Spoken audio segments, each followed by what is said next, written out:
Hey you guys, and welcome back to another video. Quick little PSA before we get this started. For those of you guys who know, I normally post about twice a month here with my recaps and my breakdowns. However, personally, I don't feel like that's enough content for you guys. So I am bringing over some of my Patreon exclusives over here so you guys can watch that. Now these are reactions and reviews done with me, my sibling, and some other friends, and it's called Blerdflix and Chill. Yes, I know, but honestly, I really like the title.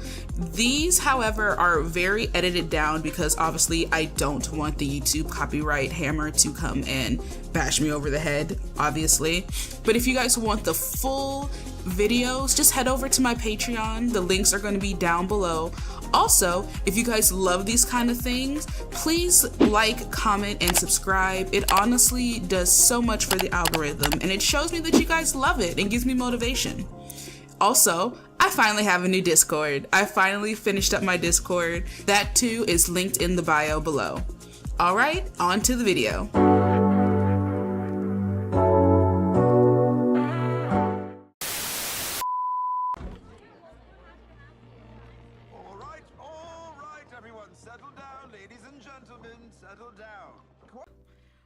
Why did Bowen, sorry, not, his real name is Bowen, but why did the guy who's playing like Glinda's sidekick look absolutely disgusted at, you know, the goat? And like, yeah, there's a reason why these humans are looking disgusted and stupid. But, well, like, maybe like, it's all, I don't know.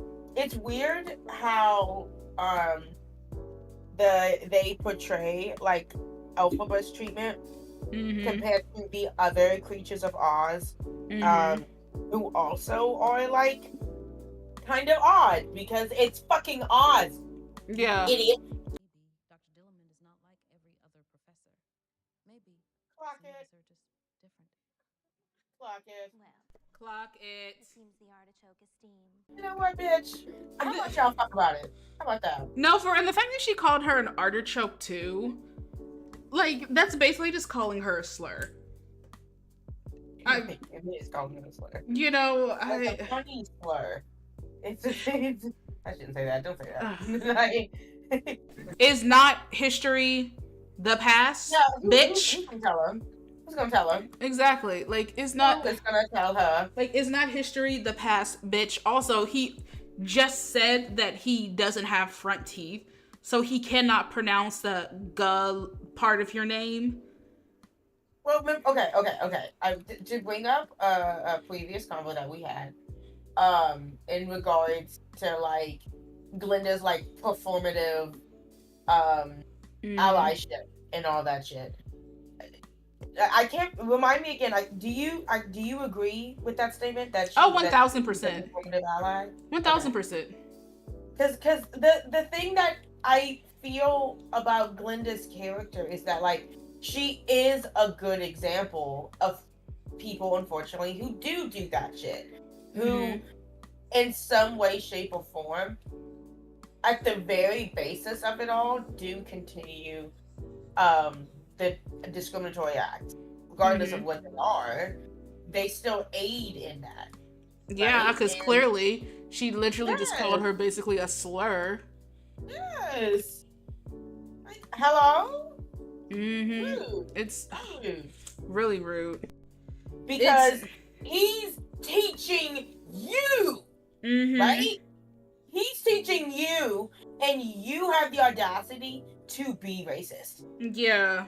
Fuck you, dog. I hope you and every single one of y'all fucking fail on the easiest fucking test. Exactly. Don't piss me off. Who is responsible for this? He's going to cry.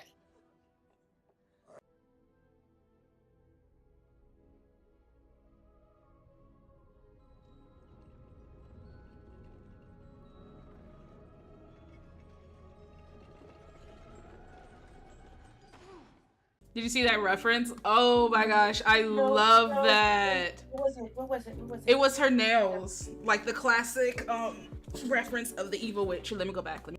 But if you notice kind of like what she talks about, she's like, I would like being told to stop jabbering, because that's what her father would always say. Stop jabbering, stop jabbering, like be quiet and stop jabbering.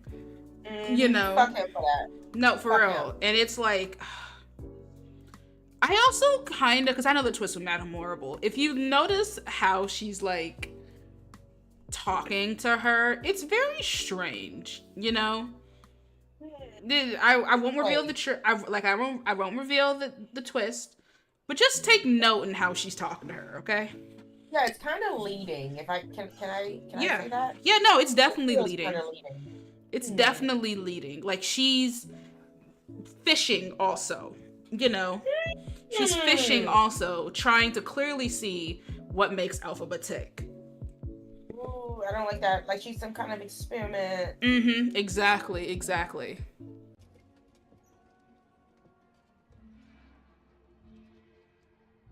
But if animals are losing the ability to speak, leaving Oz, then someone's got to tell the wizard. Yeah, Let's talk. Yeah, let's discuss. Yeah, okay. You begin, and here's the thing, you begin, because I know a lot of the twist, and if you just ask me questions, it'll prevent me from spilling too much. So, I have both a statement, a little nerdy statement, and a question. The nerdy statement. The impassable desert, from what I remember in Return to Oz, that's the desert that young Dorothy lands in, and anything that like touches it gets turned to sand. Yeah. That's the desert that we saw in Wizard and I, correct? Yes. Okay. And you said that was caused by like the drought? Yeah, and like it's hinted, here's the thing, it's hinted that it's one of the main things that caused the drought. Like it's one of the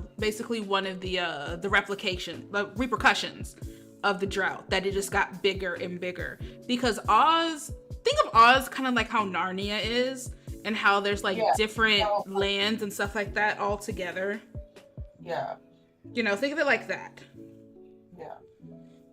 But it's like, as he's explaining, you can understand why a lot of the why a lot of people could connect to this, because basically there's a tragedy, the people in power decide to blame the most, the people they believe to be the weakest, because fear and hunger increases stupidity levels, basically. Yeah. But at the same time, like, you would kind of think some people would have like empathy. Clearly not. Well, see, that's why I want to ask. I personally do not believe in the whole animals caused this drought shit. Oh no, they didn't. That's the thing. They did it. Yeah, but like, I feel like Stevie Wonder could fucking see that shit. Like, but on the other hand, why are the animals like losing their speech? If I can ask, but also, I don't know. Like the I can understand Elphaba's want to try and seek justice, believing that it can be given to people like the wizard. Yeah. But I feel like that is an example of the kind of minority who still unfortunately believes in the system. Yeah. Meanwhile, you have Professor Dillman, who's like, it's a Dillman, right? Yeah, Dillman. Okay.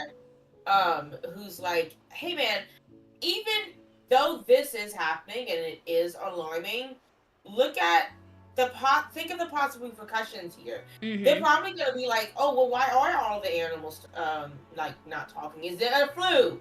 It's a disease, isn't it? That's why they're all turning into animals and shit. Like it's an Animal Farm all over again. Do not fall for it, Elfie. So, without revealing too much and why the animals are losing the ability to teach, let's just say the magical well is drying up. Let's say it like that. the magical well is slowly drying up. And only a select few can now access it. That's the best way to explain it without spoiling like the big twist at the end, which I believe is revealed in the second movie. Like, it's not gonna really, okay, so it gets hinted at the end of this movie, but it's not fully revealed into the second movie. But yeah, let's just say, like, you know, the magical well is slowly drying up and only a few people have access to it now. That's crazy. Yeah, and so, like, just like what he was saying earlier, when people are starving and hungry and thirsty and need help, it's easier to just find somebody to blame. And animals, you know, are considered, yeah, exactly, are the ones that they decided to blame. How the fuck? Yeah. How did you not see her? She has a lamp. So that's, what is it? That's Fiyero. Yeah, that what is it? What is reckless endangerment? Yes, 1000%.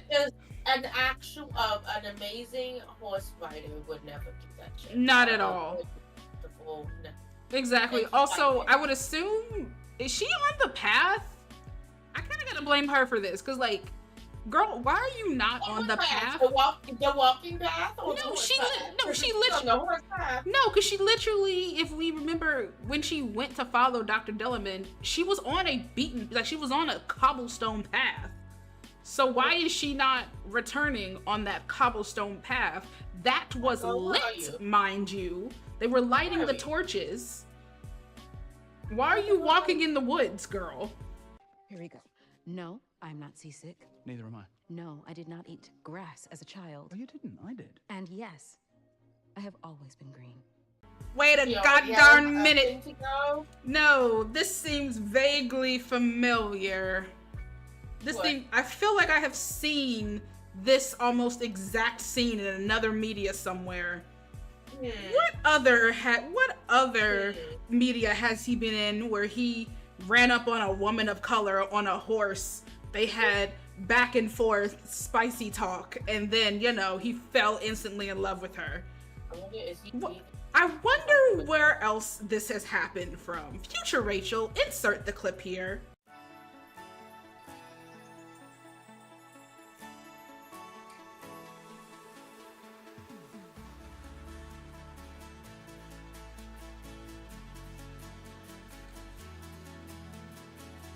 Because we all know it's freaking Bridgerton, right? We all know it's Bridgerton. Wait a minute, pause. That transition, because was he, how long, okay, what is the timeline? Sorry, my autism brain is breaking. Because, like, okay, it was pitch black like 2 seconds ago, right?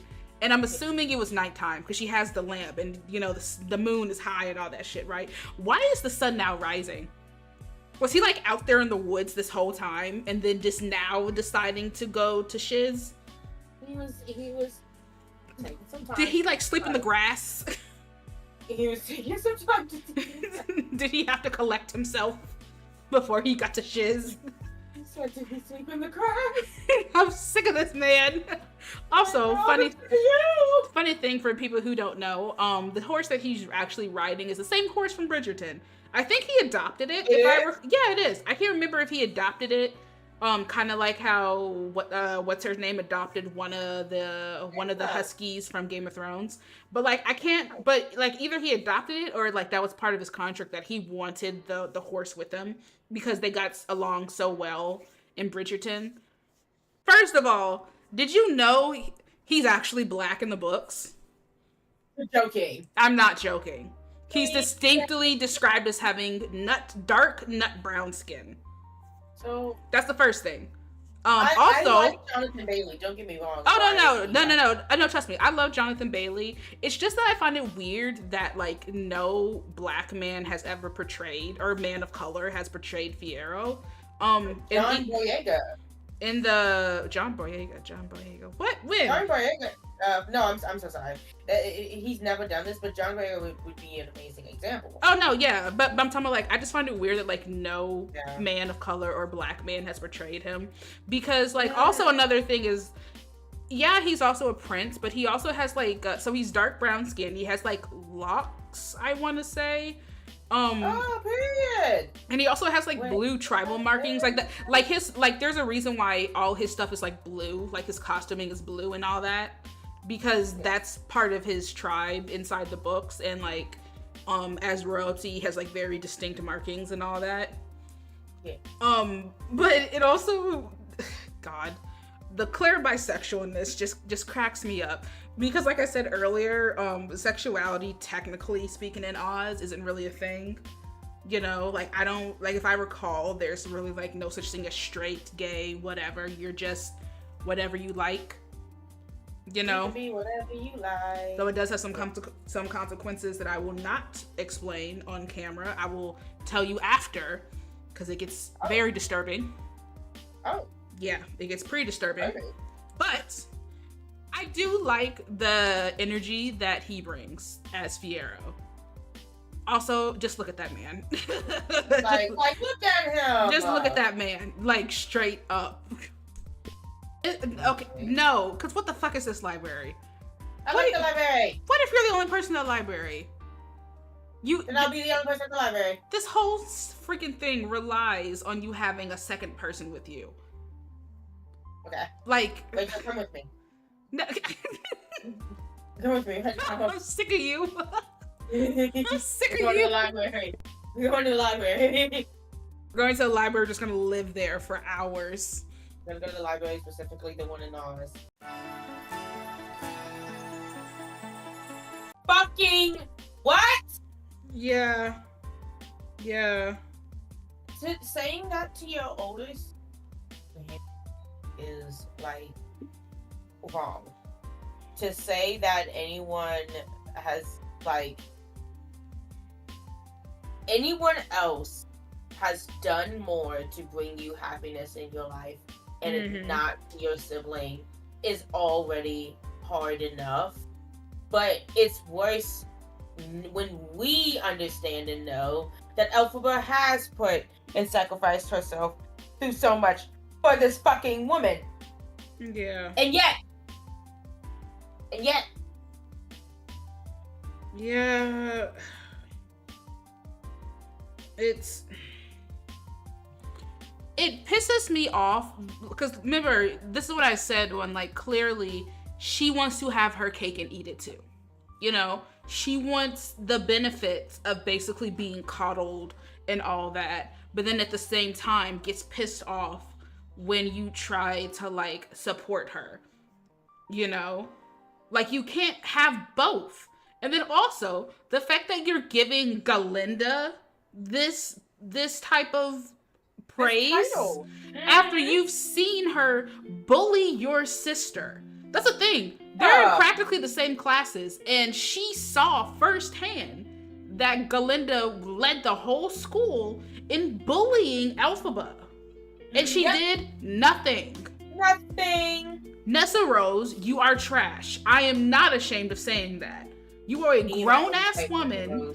Like, you are a grown-ass woman who is willfully throwing your sister, who has done nothing but help you, support you, even freaking probably sacrificed everything for you, and you still are just content with how things are. No, Nessa Rose, not at all. Yeah, fire her. You're fired. You have been voted off the island. Yeah, nah. Also, wait, you're telling me that you're thinking Glinda of introducing you to Bach? You're the freaking daughter of the governor. I'm surprised there aren't like a million dudes running after you. Yeah, why aren't all of Munchkinland going after you? Hello, the fuck? Yeah, I don't get it. If everybody's going after Fiyero because one, he's handsome, and two, he is royalty or like has some kind of importance, why isn't anyone doing the same for fucking Nessa? Yeah. Do you think it's because of her association with Elphaba? No, because we clearly see that like everybody just picks on Elphaba herself. You know. But they ostracized Nessa because of that, though. Not that we've seen, like in the scenes, we've seen her in, she has like people around her laughing and stuff. Has she ever complained about it in the book? I can't remember off the top of my head. Like, what's her POV? I think if I recall, there's like the juxtaposition of, you know, Elphaba is the green daughter with sharp teeth and Nessa Rose is the pretty proper, you know, cutesy daughter, if I recall. Like, there's not really that much of a change. I think maybe the difference in her being in a wheelchair, I'm not like saying this to rank physical disabilities, but Nessa Rose being in a wheelchair or if out of any of the physical disabilities that are out there, I feel that way more people are more comfortable with people who are in wheelchairs outside of versus somebody who has like a physical deformity. Like if like what you said in the book, she has no arms. Yeah, that exactly.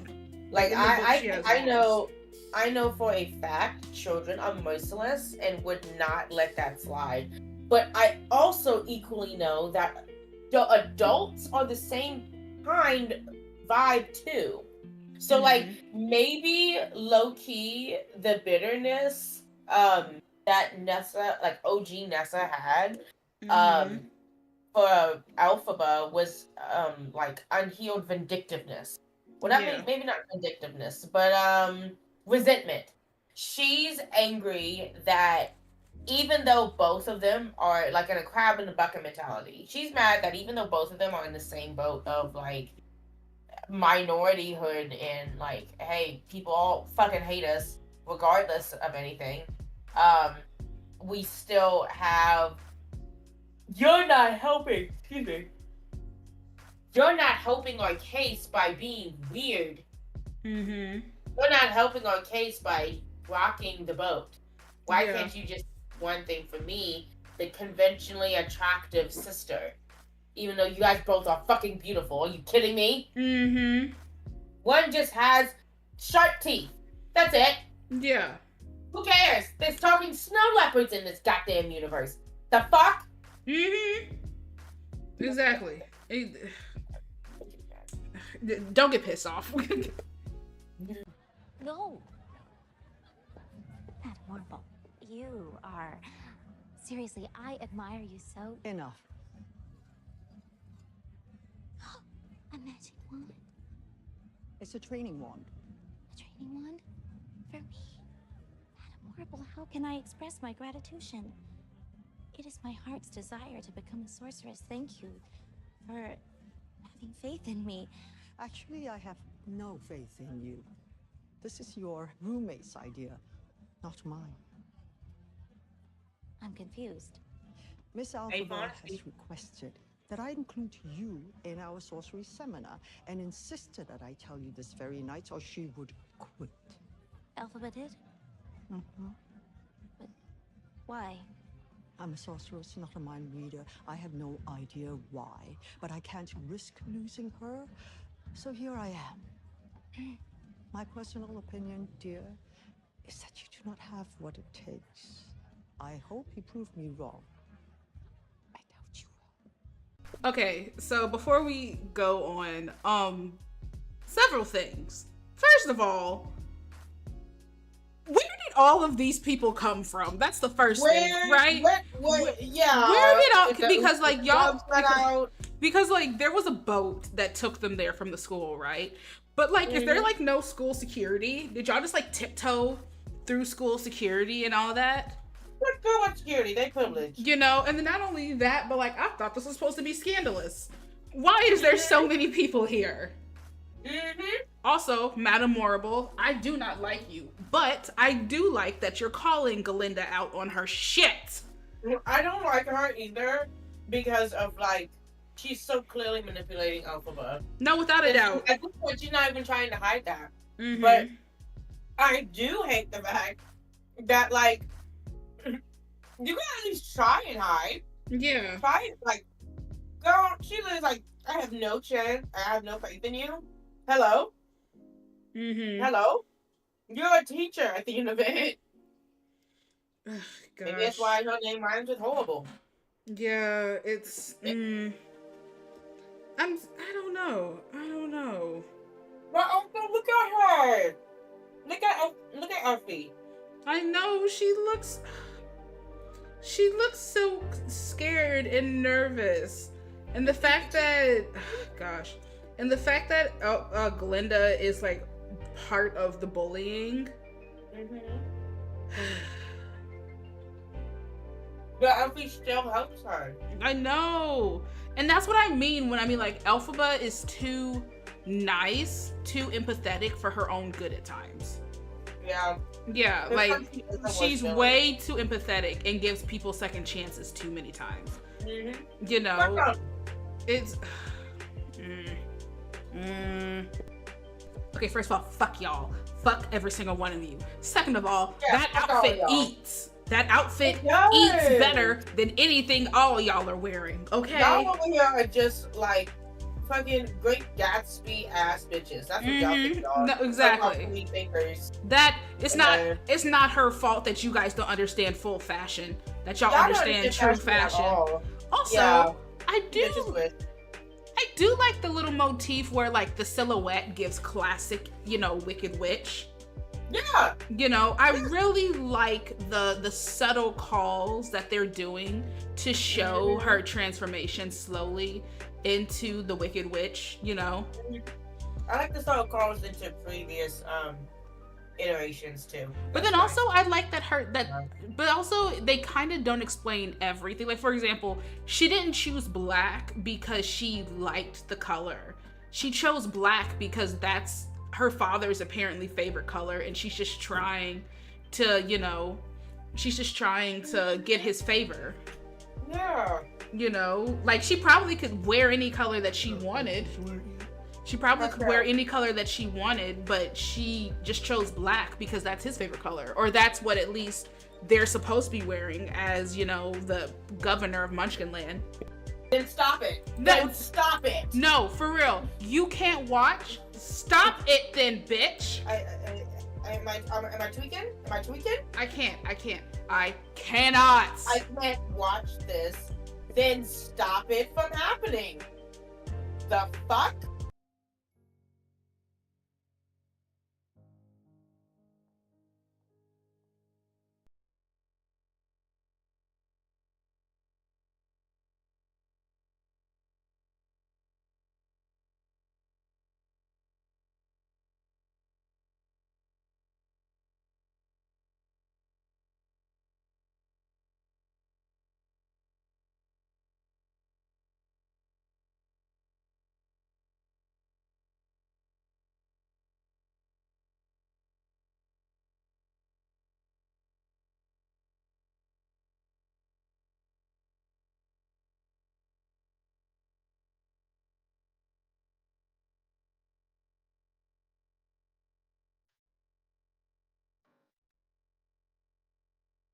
I need to know what makeup they're using on her. Why the fuck isn't that shit smudging?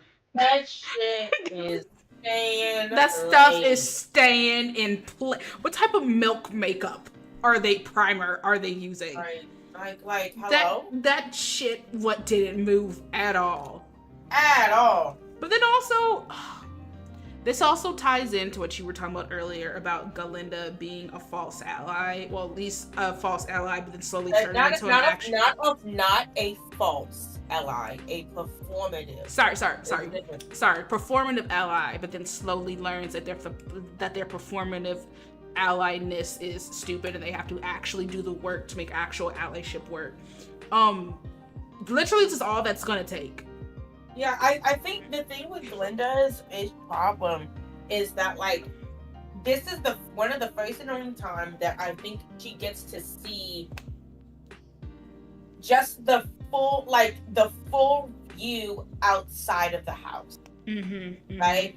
Don't throw rocks in glass houses kind of mentality. Yeah. But like, what is it like when you actually take yourself out of the equation here? Because I think that a lot of how she was able to justify her treatment toward Elphaba was it was not malicious in some way, shape, or form. At most, she probably deserved it because she's a shit starter. Yeah. She everything about her I loathe, you know, and it's like that's cool, that's great, that's fine, but like at the same time, all of those people that she has wrapped herself around and all that, what have they done for her? Mm-hmm. What have they ever done for her? And you clearly also saw her two lackeys basically told her, stop it. Yes, Like, you're ruining the flow. At some point, sometimes you gotta shake the boat. You have to realize something. Either your friends or your friends or your guard dogs. Yeah. Either they're helping you or they're limiting you. Either way. And unfortunately, she found out the hard way that they were limiting her. But that's fine because she found a friend who could care and does. If she's willing to care for them. Yeah. And I think in this moment, she's like, you know what? I'm finally gonna put my money where my mouth is. Because the thing with performative allyship is that in some way, shape, or form, the person believes that they are doing the right thing. Yeah. Like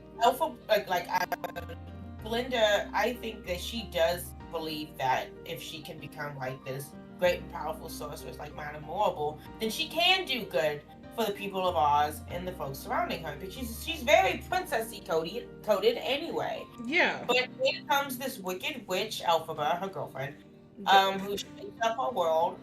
What do you do? What do you do when your whole world is flipped upside down? Yeah. You know? But at the end of it all, they still have Paris. They still have this. Yeah. That's very sweet, guys. Yeah. Yeah. I agree. No, for real. It wasn't for the bitch who chose to order your mom to drink milk flour. No, chew Did milk you flour. tell her to do that? But then also another thing that you look at this dude's side eye. It's like, you had her mother do that, right? You act as if the baby wanted to be born green. Yeah. You know, it's she obviously did not ask to be born green, but she was. But I'll be fully honest. If anybody needs to be blamed for this, I hate to say it, but it's Elphaba's mother. She had the affair. Well, here's the thing. In the book, it was, it was not consensual. But in the movie and play, it is. It's a fully consensual relationship.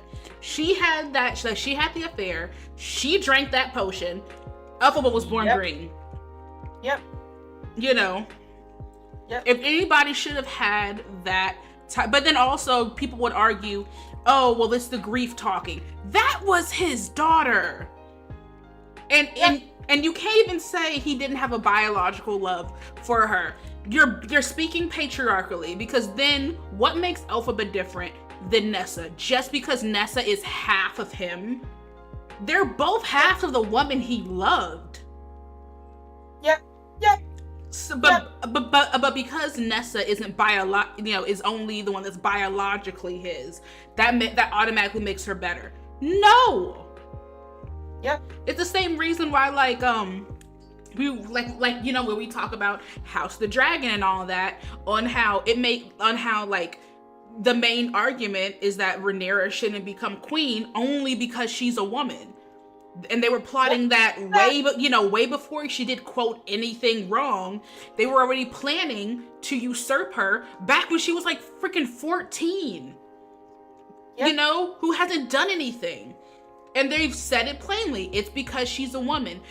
But people will, to this day, especially his fans, especially, the Hightower fans and the fandom, will be like, well, that's just the system. So the abusive system that subjugates women should not be challenged. Unless it's your fave. Yep. Unless it's your fave, then the abusive system should be challenged. Because you guys scream up and down that, Alicent is a victim, which she is. that Allison is a victim of the patriarchy and she needs to like have a new that she sorry, I'm stuttering because I'm so pissed off. Like people will scream exactly. But like people in the House of Dragon fandom will scream from the rooftops that Alicent Hightower is a victim of the patriarchy, which she is. But at the same time, they will then deny that Rhaenyra is not also a victim of the patriarchy because, quote, she did not suffer like Alicent. She still suffered. She had to watch her mother for 14 years give birth over and over and over again and until it did kill her. Yep. That is severe, followed by, like, that's not traumatizing enough. Followed by her father, in the show at least, marrying her childhood best friend, and then having, within a year, that oh so precious son that he murdered her mother over. That's not traumatic? That's not oppression? I guess it ain't. Yeah, exactly. But at the same time, people will scream over from the rooftop that Alicent is a victim because she had to bear the children. Meanwhile, if we're going to be brutally honest, he stopped. Okay? He stopped with Alicent, which is another thing that pisses me off. Because here's the thing, if you go by the timelines of the kids, they were all born within like 5 years, right? So within like 5-ish years, Alicent gave him 3 sons and a daughter. His dynasty is secure, whatever. He stopped with her. Meanwhile, he was with Emma for I think like 15-ish years. Well, 16 years, technically speaking, because they were together for 2 years before Rhaenyra was born. And he did not stop. Yep. And it's like, you guys cannot have your cake and eat it too. Either both women are victims of the patriarchy and that patriarchy needs to be challenged, or neither of them are. There's no such thing as a perfect victim, which is something that the fandom seems to be obsessing over. Like Alicent's more of a victim than Rhaenyra, because of XYZ, blah blah. Don't piss me off. Don't piss me off. Like, don't make me mad, please. And the same thing applies to here. Her father was a grown-ass man who took out his pain and anger at the thought, at the knowledge that his wife had an affair onto the affair baby. And then spoiled the daughter that he is the cause of her being disabled and basically rubbing it all in Elphaba's face. Yep. No, do not piss me off. Don't make me mad. No, for real.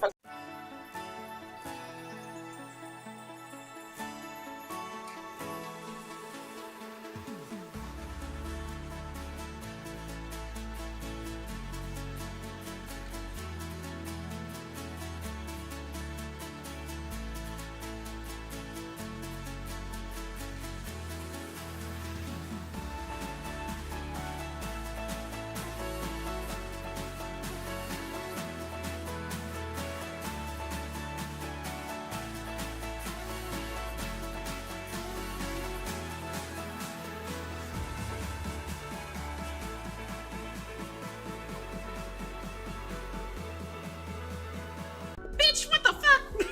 How long have you been standing there? How long you standing there, bitch? Here. No, for real. Like, how long have you been standing there? This is stalking. I find this is stalking. There's no cause for alarm. There's all calls from alarm. Come on, goats. Yeah, like, that's a picture. What the fuck? I'm afraid it's out of our hand. This is called a cage. That's a baby. That's a baby. That is a baby. This remarkable innovation is for the good of all ours, as well as for the animal's own good, you see. If it's so good, why is he trembling? Okay, so one of the things I actually find kind of interesting about this whole dynamic, and by dynamic I mean like Fiyero, Glinda, and Elphaba, is that I kind of look at it the same way I do like Aang, Zuko, and Katara. But let me explain what I mean by that. I mean that, like, at face value, Zutara works. At face value.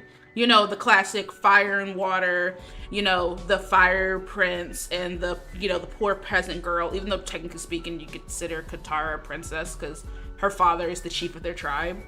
Same thing that Yue's father is, you know, so technically speaking, she could be considered a princess. But when you look at, like, oh, also they're, like, really loyal to their friends and family, right? Like, at face value, it looks like it could work. But then you, like, really start staring at it, and then you realize, oh, unfortunately, the development would be as thin as paper because there are several key aspects that would drive them apart, I bet, ruin the relationship, right? And the same thing kind of goes with these three on how you wonder, like, is Glinda really in love with Fiyero? Or does she just like the idea of him? Has she just heard that he's a bad boy and he looks hot? So in her mind, that's cool. Meanwhile, Fiyero, his whole thing is like, well, yeah, I'm a bad boy and I look cool, but I'm not fucking shallow. You know, like, you know, my emotional depth is way more than a kiddie pool. And then you have, exactly, and then you have Elphaba, who is a truthful, raw person at her core. You know, like, she doesn't lie, obviously. She can't, like I've said before, her empathy and her kindness, because of the abuse that she's faced, unfortunately, is to her own detriment because she is too well-knowing, well-wishing. Yeah, and I mean, just look at those eyes, look at those Pookie, how Cynthia is able to emote with contacts, first of all. Contacts so freaking well. I'm not gonna lie, that, like, her performance alone and how she portrays Elphaba, and you can clearly see, like, okay, little side tangent. This is one of the blackest things possible in how black people in general, we've had to learn, because of our, like, torturous and very traumatizing past, learn how to tell stories with just our facial expressions. All language. Exactly. Like, all language is one of the oldest, I mean, not all languages. Non-verbal. No, oral storytelling is the most oldest form of storytelling that is out there. And oftentimes people believe, I feel like it's downplayed too much. Mm-hmm. They think that oral storytelling is just in reading and just saying off a script, prattling off a script, which it is, but the performance, it's a performance too. It's one thing for us to hear these people read these lines, and it's another for them to encapsulate these characters. When you have the creators of something telling you that your performance is one of, if not the most, like, honest and true telling of the tale, mm-hmm. How do you think that feels? Exactly. And it's not lost that, of course, but it's not lost that they would say this to a black woman, because even though Elphaba's story is mostly about, it's only about minorities. Mm-hmm. You know, it's all about minorities, regardless of who the minority are, who they all are. It's just something else when it's someone who's so proudly one. Yeah. Proudly a type of group that is demeaned, is overlooked, is seen as beastly. We, as the audience, can laugh at these people's incredulousness when their reactions to Elphaba's green skin or even sharp teeth in the book is shown, but it's completely different when Elphaba is wearing box braids.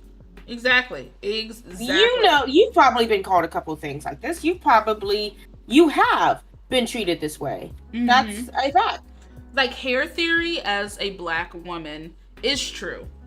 You know, like the same way that unfortunately black women, well, okay, So the same way that like white women tend to be blonde, airspect, or like dark-haired black, dark-haired white women will try to be blonde for social value. Black women, unfortunately, have had to do the same thing. Well, not be blonde, but like, you know, change their hairstyle. Mask. Exactly, mask. And like, I really do like that Cynthia pushed for Elphaba to have natural hair, to have her hair in whoever is doing Elphaba's micro braids, I need the name and the address in office. Yes. Because I need to know your prices. Do I have to bring the hair? Do I have to pre-wash? Do I have to, you know, because girl, when I tell you those brushes, those micros are so clean. I love them. I love it. Like, they look good. They look so good. Look good. How you can tell when you have minorities even working on your in your films and stuff. That kind of fit, that kind of style, I believe I would like to hope that any non-black person would be able to achieve that. But I mean, let's be honest here. Sometimes with the way that Hollywood is, sometimes in order to get something this authentic, you have to get the real deal. And the real deal in this case is also someone black. Which is another experience, another great experience to have. But imagine being Cynthia. Yeah. Like, the getting a chance and an opportunity to tell what is her version of the story. Her version of her life experience. Sir, ain't nobody told you to take off your jacket. I'm about to say, did anyone ask? Ain't nobody asked you to look that fine in those 2 seconds either. Like, also that pose. Look at her. I just snorted so hard I hurt my throat. But like, okay, wait. Every time I look at that face.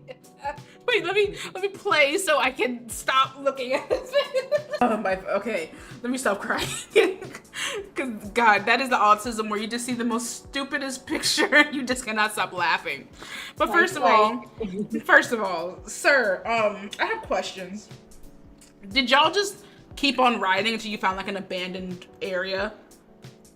Like, what happened? And then how far did you guys ride your bikes?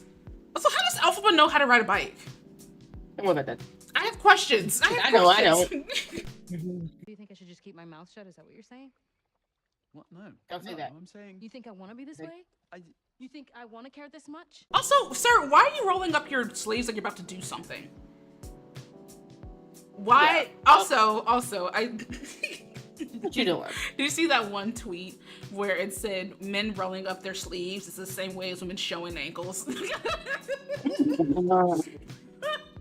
Well, I hate to admit it because it's true. The male loneliness epidemic is not only stupid because it makes no sense, but it's also from their own volition. It is. Because it's easy. It really is. This shit is not hard. Like, all you look at him. He's gay and getting women. Also, look at that. I have the most terrible pause pattern because look at his face. I need to stop. I'm sorry. I'm so sorry, you guys, but like 50% of this movie is just, of this review is just us cracking up because I paused the most stupidest times to get the stupidest faces. The thing with her is that like this is the first and ever only time that she's like gotten the chance to spew out her thoughts and feelings, her anxieties, because like Glinda said, she does care about other people's perceptions and views of her. Exactly. She just tries to make it seem like she doesn't. So in comes someone like Fierro, who probably has never had someone like second guess his own thoughts and his own actions. You have this colliding force where it's like you have you have a girl who thinks too much and a guy who thinks too little. Exactly. And I'm excited to see like how they change. Okay, remember what I said earlier? If I had damn it, that stupid pause thing. But look, if I had 2 pennies or 2 nickels for every time Jonathan Bailey played a deeply yearning man with parent issues who ends up falling for a woman of color who absolutely despises him because of his own reason, but he absolutely cannot stand the thought of being without her and wants to crawl into her skin. I have 2 nickels, which isn't a lot, but it's strange that it happened twice. Yeah. Well, it is. I mean, It is. like at this point, just remove this whole background, somebody, and just make it just Bridgerton. It's like Literally. like At this this point, whole, make it. like at this point, just make it Bridgerton. Like I remember, what was it? I think you made already a Bridgerton joke with the fact that, like, hey dog, why are you sniffing her? No, for real. I'm like, sir, why are you smelling this woman? Like, What's happening, you freakazoid? I mean, I'm the same, but like, hey. oh my gosh. Oh, I can't reveal it. I swore that I would do no spoilers, at least no spoilers, and like the plot. Oh my gosh, but this. maybe. How about this? Because we will be watching and reviewing Act 2, because why the hell not? Mm-hmm. Why don't we do spoilers for Act 1? Do explanations for Act 1, so it's not, Yeah. you know. Also, a little thing I've also noticed that her nails are changing. Like when she first came to Shiz, like I'm just noticing now, but when she first came to Shiz, her nails had like gold motifs, kinda. But now they're just like regular gray. Is she just like staying up at night doing her nails, or is that Glinda? I feel like that's Glinda helping her. They do each other's nails as girlfriends. But the thing is also that makes me okay. So one of the things I also noticed that Glinda's nails are very simple. It's a classic, like French tip. Yeah. I want to say that like Cynthia and Ariana did an explanation on why their nails are different, but I can't remember off the top of my head what it was. But I feel like universe-wise, I do like the idea that Elphaba is changing her nail style. Because, like, everybody else seemingly has just plain nails, right? But hers are either, in the beginning, were kind of elaborate. They were kind of the only elaborate thing about her. But now they're being plain as well. So maybe it's just her way of trying to fit in. Now that she's basically in the in crowd, maybe? Yeah, maybe it's her show of just like, hey, this I'm no longer that scary beast. Mm-hmm. But bitches still do love French tip. Yeah. Okay. Maybe. Also, I need Jonathan Bailey to stop freaking staring at his love interest like this, because dear God, your character. He's such like the perfect example of the female gaze. He really is. He really is. I wish more men would like listen to him.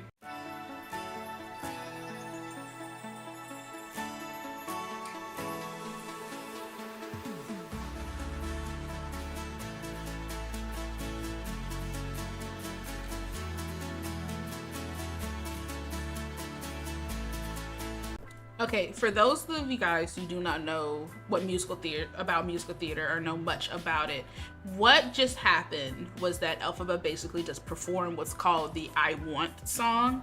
It's a song that like all the protagonists have. Glinda, I think, has a version of it as well. But I'm Not That Girl is basically Elphaba just telling us that she likes Fiyero, but she knows that they could never be together, but she wants it.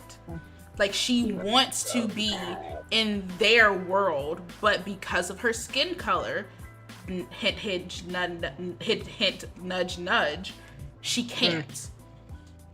She can't have that. Which also, the I Want song normally is followed by the protagonist being betrayed by those it care about. So keep that in mind. Keep that in mind. But what do you think? What do you think, sibling? I think that well, first of all, this is an I Want song. Why? What exactly she wants, I think, is more than just I want a love interest. Oh no, Because no, for real. No, I'm talking about like yeah. So what I said was that she wants to be in their world. She wants to Oh be. yeah. She wants to be carefree. Believe. Because think about it, she has magic. Like she's the only person besides Madame Morrible who actually has magic, which should give her a high level of prestige. But because she's green, she doesn't have that. Even though technically speaking, Glinda has approved of her. Think about that.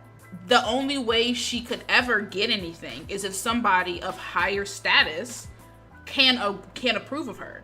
Even though technically speaking, she should have the higher status because she has magic.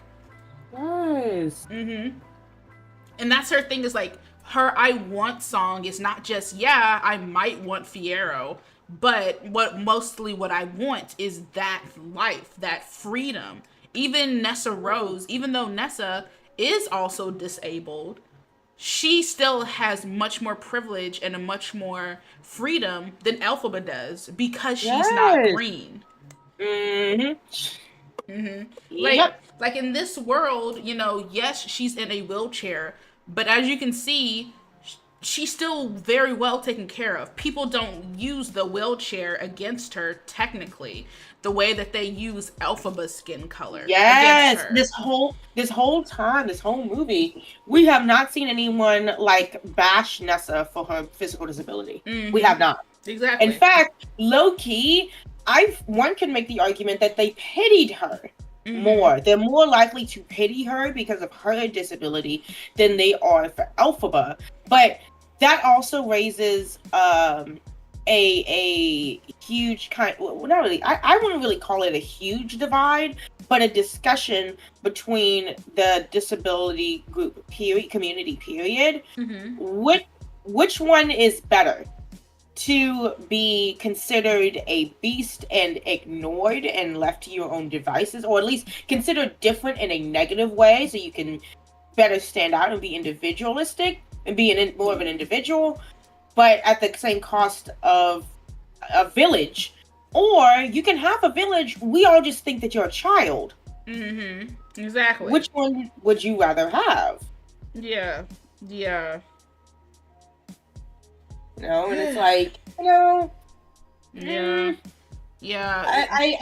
I don't personally, for me, I don't like it. It low-key gives the trolley problem, right? Because it's like, okay, well, one of us is gonna have to get hit. One of us is going to have to face the brutal reality of the world. But rather than use that difference to try and come together, like how Elphaba has been trying to fucking do with her sister this whole fucking time, instead, again, use the crab in a bucket kind of mentality, where it's like, if there's only one winner, then I'd rather that winner in life be me. And this is why Elphaba needs to be diagnosed for either autism or moral / social justice OCD, because she like slow blinks at all of them and is like, but why does the world act this way? Why is this a societal norm? This is wrong. We all don't like this. Why are we doing this? And she gets mad, and then everybody gets mad at her. Okay. No, for real. Like and that's what I mean when I say like her response of the abuse that she suffered is empathy to the utmost degree, but it's to her own detriment. It literally is to her own detriment. If he's gonna grant your heart's desire. But prove myself how? I'm not ready. It's too soon. Don't be so pessimistical. I too had to prove my powers when I met the wizard. You'll find a way. I have faith in you.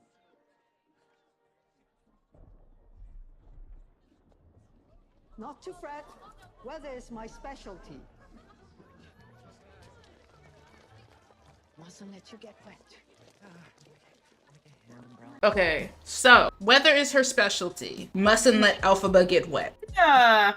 Knowing what I know in part 2, I'm just like, I forgot those 2 lines alone really drives interesting points in part 2. Been different. He's distant and moodified.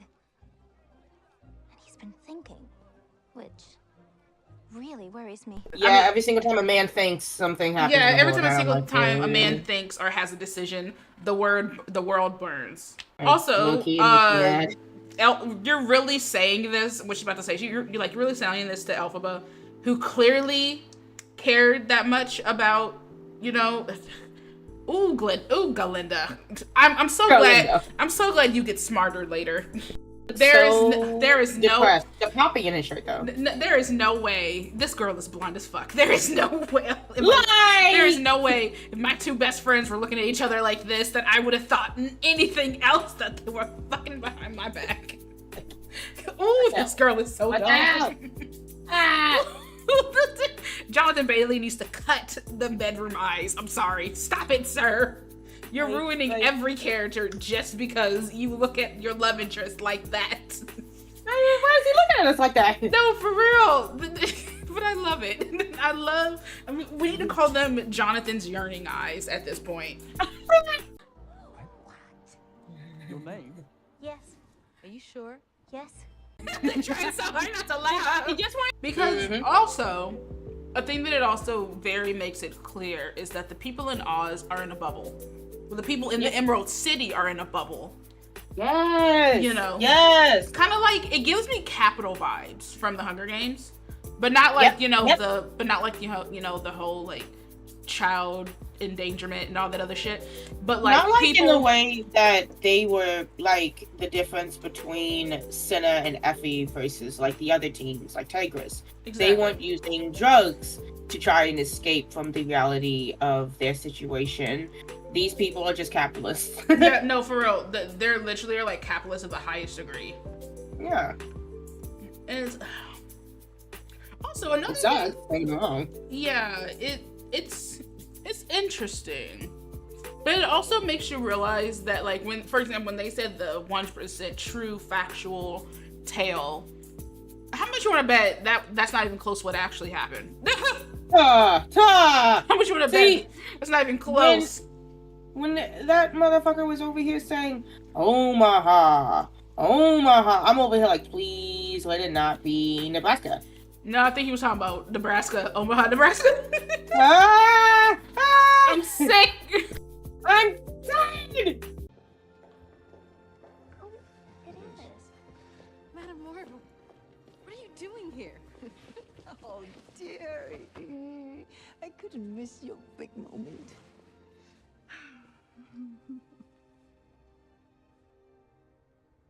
Neither could you, I see. Her hatred of Glinda is legendary. The way she's just like, oh my god. She's really like, oh, I see. Mm-hmm. You couldn't get the chance to not have this about you, huh? Mm-hmm. Damn. It fucking sends me.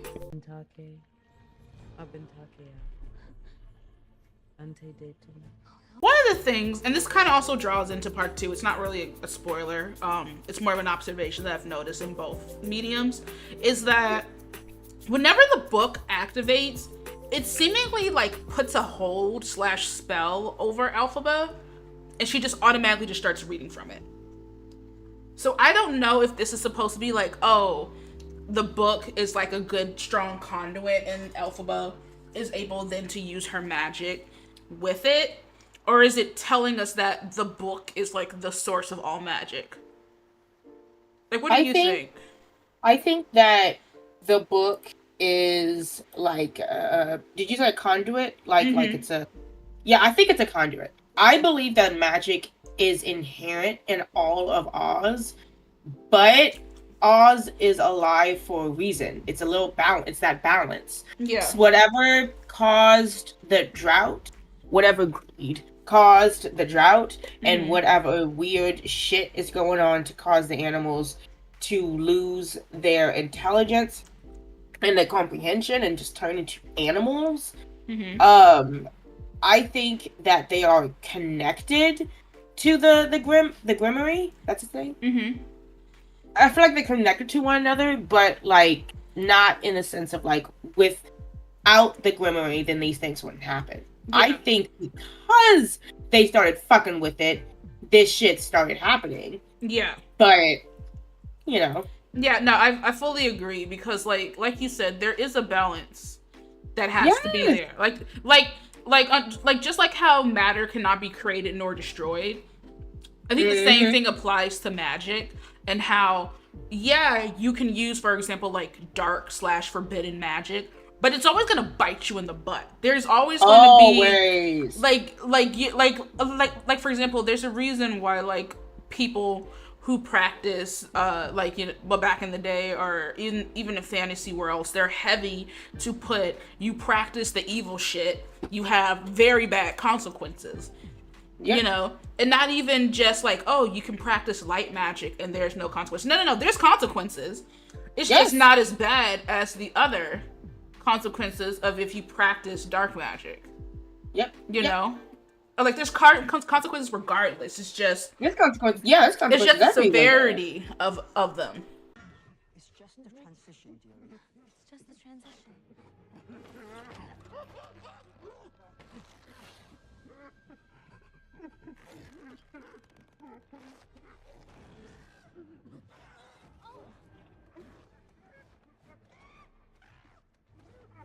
But it's hurting him. Just hurt.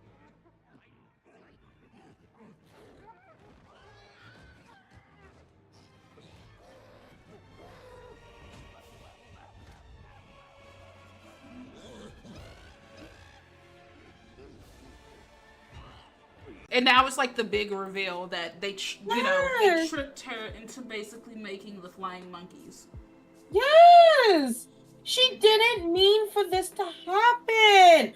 What is wrong with y'all? Oh my god. I'm already mad. I'm already mad at them. Fuck them. Why the fuck did y'all say that loud? Yeah. Why would you say that to her? Why did you say that loud to her? She is right stupid? there. She's right there! Ooh, these people are so dumb. God. People are so dumb. I'm so angry. Dumb. I'm so angry. I'm so angry. It's you. You're behind all of this. You're the reason why people are turning against the animals. It's all because of you. We're doing this to keep people safe. All of us will benefit. And you've known all along. Since the day you met me. You will benefit too, dearie. You must trust me. Don't! Elphaba, when I first got here, there was discord. There was discontent. And back where I come from, everybody knows that the best way to bring folks together is to give them a real good enemy. When she's as she's slowly putting two and two together. Yeah, ooh, you can see it. Oh gosh. I hate how good her emotes are. I hate it. Yes. And here's the thing though. Here's the thing. I'm not hating it because she's bad. I'm hating it because people don't do this anymore. A lot of actors do not do this anymore. And maybe it's because she was on Broadway and then, she became an actress. But like, you don't get raw facial emotions like this anymore. And it pisses me off. Oh, it pisses me off. Where do you find this? Where do you find this? I love, first of all, I remember screaming in the theater. When no, same. But here's the thing. I love how it took her 3.5 seconds to figure this shit out. Like, because she's not stupid. Because here's the thing. The clues were there from the very beginning, right? The clues are there from the very beginning. However, people were content with how things were. They're willing to let it go. And so when you have that, when you have people who are content and don't want to, go against the status quo, it allows like things like this to thrive.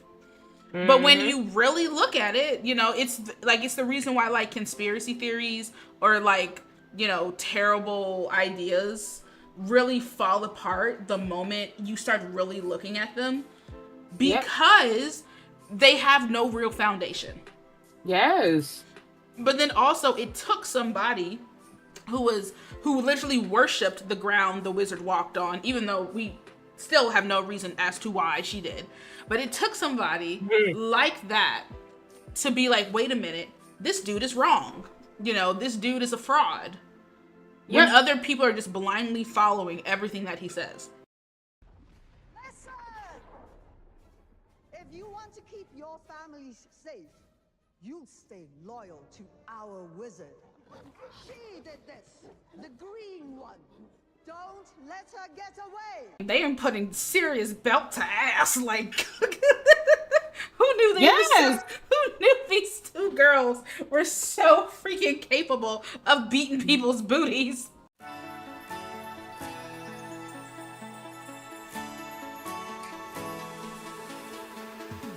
Okay, so several things, because we're about to get, obviously the best song in the whole, the best, in the whole, and like in this whole movie, the second movie has the best song in the whole musical. But the thing that also shows you that Elphie is slow, also with her eyes, she's slowly realizing that they literally just wanted her for her power. And so now, like, there is no going back, because if she goes back, who's to say they won't just lock her up in a room and, like, force her to use the Grimoire whenever they want to now? Yes. Because in the beginning, she had a somewhat choice. Now, she doesn't have a choice at all. Because what are they going to say? At all. Because what are they going to say? Oh, we were wrong. We're sorry. No. They're most likely going to be like, oh, we captured her. She's in our dungeons doing, whatever we want. Yes. Which, that's not a life that she wants. No.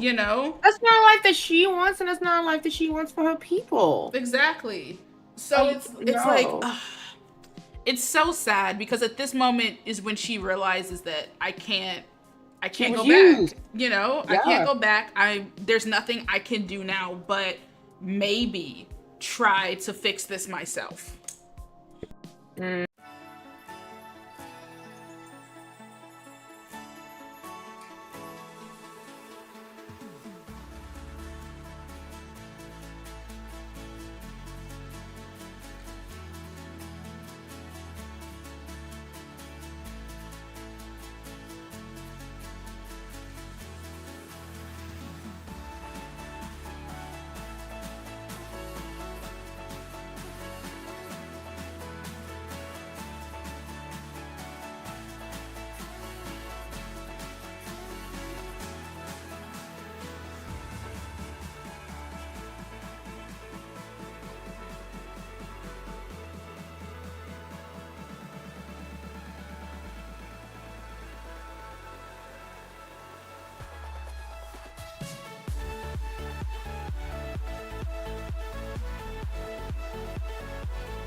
I love her edition of Defying Gravity.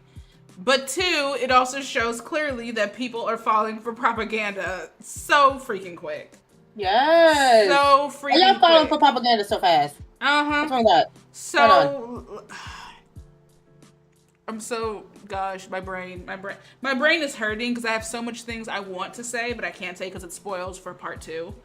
How about spoilers of part 1? Has there been anything that we've watched or gone over that you wanted to say but didn't?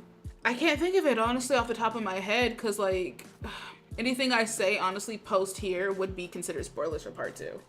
Well, that's my thing. I feel like we haven't discussed enough spoilers from the book on Act 1. Well, it's because in the book, the play that the book is based on kind of manipulates things, and you have things that are like mentioned in part 2 of the play that happened in part 1, or you have like characters that are completely omitted from part 1 but show up in part 2 of the play. Like it's weird. It's really, really weird. I'm trying to think. I will say, Cynthia and Ariana, wonderful casting, Okay, here's the thing. Out of the casting, there was one person who stands out to me who like a sore thumb that should not be here. And that is Michelle Yeoh. Madame Marble? Yeah, Madame Marble. Just because I found out the other day that the only reason why she is in here there's two reasons. One, Ariana and Cynthia heard that the director wanted to bring her in because he worked with her on Crazy Rich Asians. And they were like, oh yeah, she'll bring the star power. The problem is that Michelle was very open about, I cannot sing. Why the fuck do you have me inside a freaking musical? They had her. Oh. And the fact that I found out that not only could we have gotten Angela Davis as... Angela Davis? Yes. We could have gotten Angela Davis. But you know who else would have been freaking Madame Marble? Who? Freaking Shell Lee Raff. I know who that is. Who was that though? She's on Abbott Elementary. You're joking. No. And do you know and you know why also I'm so pissed off about this? She plays Madame Marble for like a stint on Broadway. So she can sing the original? Well, not the she played her for a short time on Broadway. But we would just like how the originals two popped up, and you'll see in part 2, I want to say one of the Glindas from later on in the play plays her mother in like a flashback scene. So we could have had somebody from the musical play Madame Marble, but they brought on Michelle because the director just loved working with her when they were on Crazy Rich Asians. And Michelle was like, y'all, I cannot sing. I can't be I can't be in a musical. I don't know how this is going to translate. Exactly. I don't know how this is going to translate, but Ariana and Cynthia just really liked working with her, so they convinced her. Which now that I think about it, is to the detriment of the film, because there are several parts where Madame Marble has musical numbers, like legit musical numbers. And she has to sing. And she sounds, no offense to Michelle, even though she agrees with this, she sounds terrible. Or they cut them out entirely, or they give them to another character. And that's really evident in part 2 when they have, God, what song is that? There's a song in part 2. Give me 1 minute. I'm trying to find it. It's it's Thank Goodness. Thank Goodness. And No One Mourns the Wicked, where Madame Marble has two important musical numbers, and they cut them out entirely because Michelle can't sing. Michelle can't sing, so they just cut them out, cut out her section and just patchwork the other part of the sections, which doesn't really make sense in the storyline progressive because it's important in the Elphaba propaganda. Yeah. So the fact that they took it out, that is unfortunately the detriment to the movie.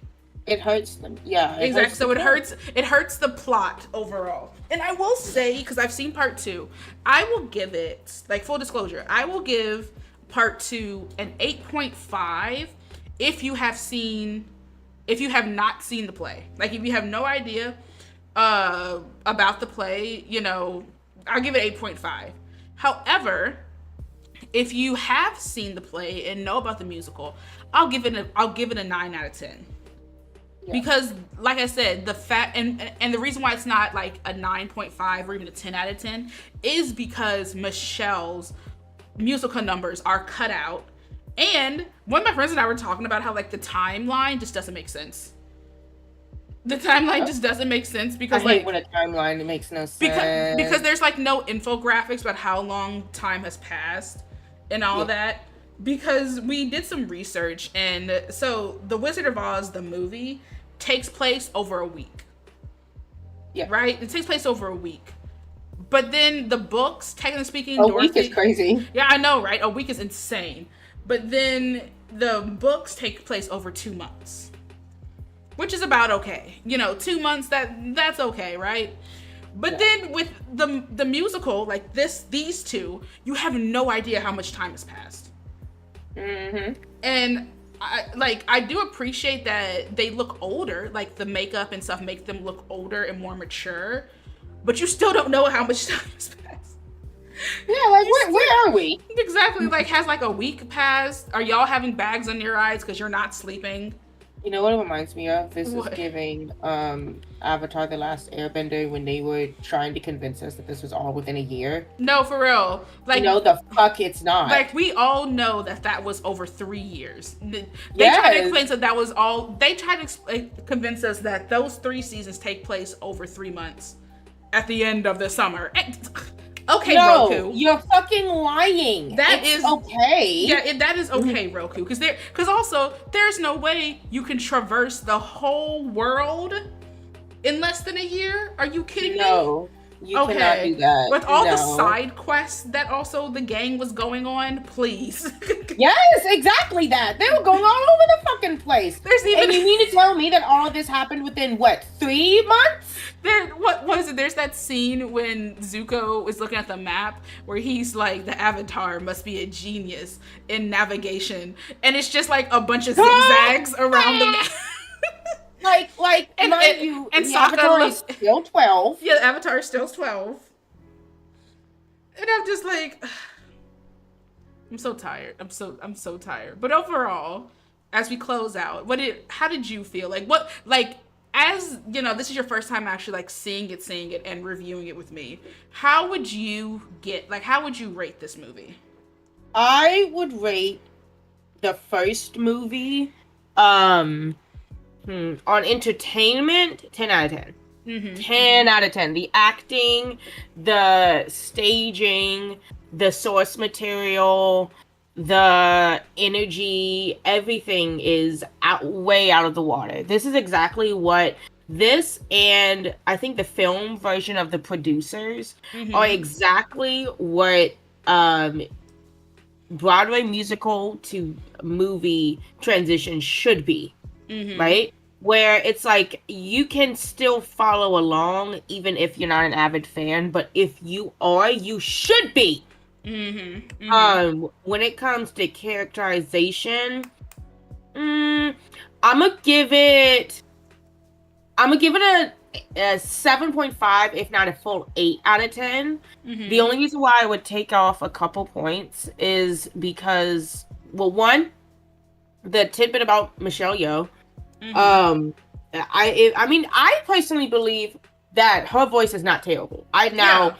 Would it have been better if they did get somebody who could sing to include those songs? Especially since they are like really detriment to the plot. Yeah. On the other hand, it's Michelle Yeoh, dog. Yeah. I'm not gonna. Yeah, don't get me wrong. Her acting, she is star power for acting. Like, I love She's her. Very intimidating. But the problem is that when you're adapting a musical, it's important, unfortunately, that you get somebody who can have awesome stage presence or star power. But also, if you're getting a villain who has a villain number, you need somebody to do that because it's important into the film. Like, it's important into the musical. Just like the whole I Want song is important for the for the protagonist. It's important that they have that too, because at the end of the day, she is an antagonist. Also, another thing I just realized. So, obviously, she knows that the wizard is a fraud, right? We established that. They don't explain, even in the second movie, I gotta go back and read the book if I recall, but they don't explain how she finds out, and she's just okay with it. I'm assuming it's just because of power, and she thinks that she's better than him because she does have actual magic, but like, I don't know, she just seems okay with this fraud, which I personally find crazy because maybe it's a quid pro quo thing because like she can't read the book, right? She can't read the other grimoire. Neither can he, but he's the one technically who has it. So maybe like she's his right hand. She technically speaking is the one running shit. but he's the man in the you know, the man behind the mask. What do you think? Yeah, I agree. I like the fact that they tell, how can I put this? They tell the tale of a minority's life while trying to get ahead in a way that people who are Glindas, because we talked a bit about before about how Glinda is like the perfect, not necessarily silent ally, but I feel like the well conditioned ally. Yeah. The ones that are like, we will like see you as people, and we will see people as people if they are people like me. He's yeah. I'm trying to find the lyric of that from what is it? Colors of the Wind. Oh, I know Where what it's you're like talking about. you only see people if they look like you. Exactly. But meanwhile, because way too many times you have folks who get into Wicked and get into this because they like the way that it sounds. They like the characters that are there, but they don't get into the meat of the story. Why are we here? Why is this important? Why exactly is it detrimental for people to rise up against the wizard? Let alone, why was it so important that Elphaba was one of the first, if not the only, to have done so? Yeah. Like that's a lot. Yeah, I agree. I like there. God, I'm trying to not reveal stuff from part 2, but I really did like it. I can't wait to actually do my non-spoiler review of part 2, which I'm planning on posting later this week, followed by my spoiler review next week. Because here's the thing, I tried to do a week in between. Like, I know technically speaking, the non-spoiler hiatus or whatever it's called, it's supposed to be like 48 hours or 72 hours. I give it a week. Yeah. Because I feel like after a week, there's no excuse for you not to know what happened and / to be upset about spoilers. Kind of like how I feel about people, like you watch shows or movies that came out like years ago, and then like they get like this resurgence happens, and people like complain about, oh my god, stop spoiling it. What? Stop spoiling it. It came out like 10 years ago. I honestly do believe that Marvel unfortunately has fucked over people when it comes to like the concept of spoilers. It has. If do not fucking say spoilers for the thing. Yeah. Don't do it. That movie has been around for 30, 40 years. Grow up. No, for real. Oh my god.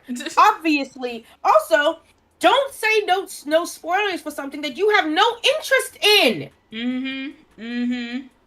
Like, the fuck? I could not talk about Sinners, for example, for so long around some of my friends because only one of them maybe was interested in watching the movie.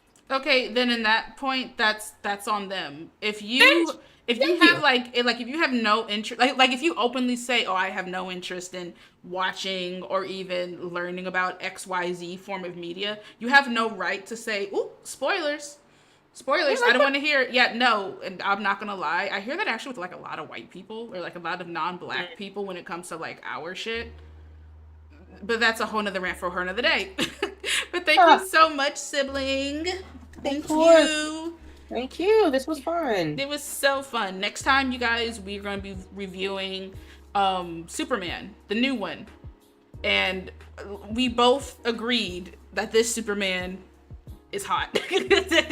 Yes, he is. He is a cutie patootie. We both agreed that this version of Superman is hot, and we will actually fight for him. Yeah, absolutely. Bye, you guys. I'll fucking die for him. No, for real. Bye, you guys. Bye.